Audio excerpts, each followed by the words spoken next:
হেই, কি অবস্থা সবার? আশা করি সকলে ভালো আছেন। আজকের দিনটা আমার জন্য খুবই এক্সাইটেড। কারণ হলো দীর্ঘ 11 মাস পরে বাড়িতে যাচ্ছি এবং আমার সাথে যাচ্ছে এই যে আমার ছোট্ট বেবি আছে, আর একটা বেবি আছে।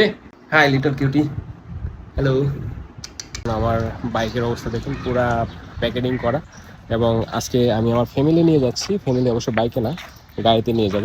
তো ওদেরকে এই সিএনজিতে করে পাঠিয়েছি এবং আমি ওদের পিছনেই এই বাইকে চলে আসতেছিলাম।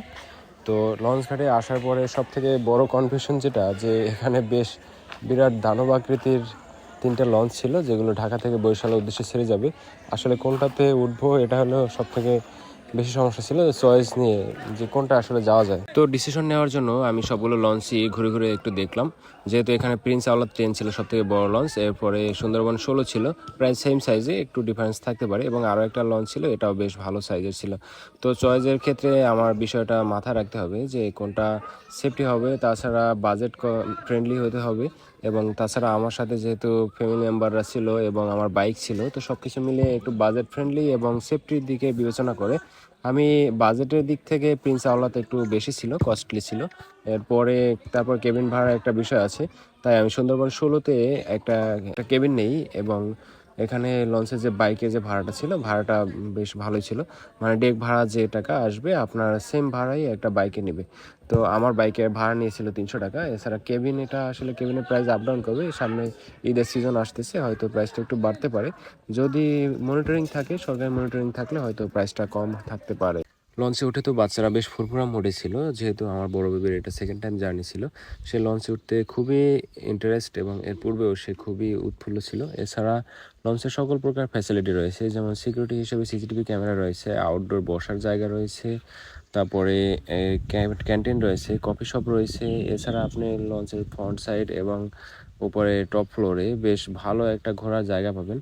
ফ্যামিলি নিয়ে যথেষ্ট আড্ডা দেওয়া, রাত্রে একটা ইন্টারেস্টিং টাইম ব্যয় করার মতো ভালো একটা স্পেস রয়েছে। তো এক কথায় ফ্যামিলি নিয়ে যারা ট্যুরে যেতে চান বা ঘুরতে চান, কোথাও যেতে হবে না, শুধুমাত্র ট্যুরের উদ্দেশ্য যদি বের হন, আমি সাজেস্ট করবো যে লঞ্চে জার্নি করা বেস্ট। এরপরে আসি যে আসলে প্রাইসটা কীরকমের ছিল। লঞ্চে বর্তমানে ঢাকা থেকে বরিশালের এমনিতে ডেক ভাড়া হলো 300 টাকা। এর আওলাদ প্রিন্স আওলাদ ট্রেন যেটা, এটা 350 টাকা।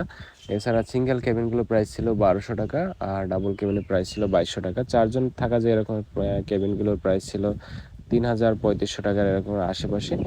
এবারে বরিশালের একটা ভাইব আসছে না? মানে এই যে লুঙ্গি, একটা গেঞ্জি পরে আসছি, বাচ্চা তো মনে করো গরমে এটা খুলে রাখছি। মানে যে একটা আরাম, উত্তরবঙ্গ বলো বা যে কোনো প্রান্তে বলো, এই যে ট্রেন জার্নি যাই হোক, এই যে লঞ্চের যে একটা যাত্রী জার্নি, যে একটা শান্তি, এই শান্তিটা অন্য কোথাও পাওয়া যায় না। আর তাছাড়া যে এক্সট্রা যে ফ্যাসিলিটি আছে, অনেকে বলে যে বরিশালের খেতারঘাটি, খেতারঘাটি আছে, মানে সব দিকেরই একটা পজিটিভ বা নেগেটিভ সাইড আছে। তো সবসময় নেগেটিভ সাইড দেখলে হবে না, পজিটিভ দিক দেখলেও দেখতে হবে। এখানে যে ফ্যাসিলিটি, লঞ্চের যে একটা ফ্যাসিলিটি, এটা অন্য কোথাও আমার মনে হয় না যে অন্য কোনো জায়গায় জার্নিতে এই লঞ্চের ফ্যাসিলিটি পাওয়া যাবে না। আর লঞ্চ জার্নি হলো একটা ট্যুরের মতো। এই যে যাচ্ছি বাড়িতে, পুরো রাত্র মনে হবে যেন ট্যুরে আছে। রাত্রে একটা আরামের ঘুম দিয়েছিলাম, ঘুম ভেঙে সকালবেলা উঠে দেখি এরকম সুন্দর একটা ওয়েদার। মানে এরকম একটা ওয়েদার ফিল করার জন্য আপনার লঞ্চ জার্নি ছাড়া আমি মনে করি যে কোনো বিকল্প অপশন আছে বলে আমার জানা নেই।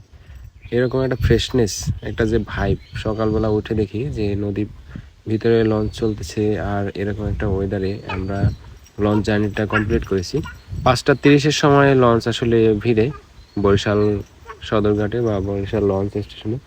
এরপরে আমরা ধীরে ধীরে আসলে ব্যাগ ট্যাগ প্যাক করে তারপরে বাড়ির উদ্দেশ্যে রওনা হই।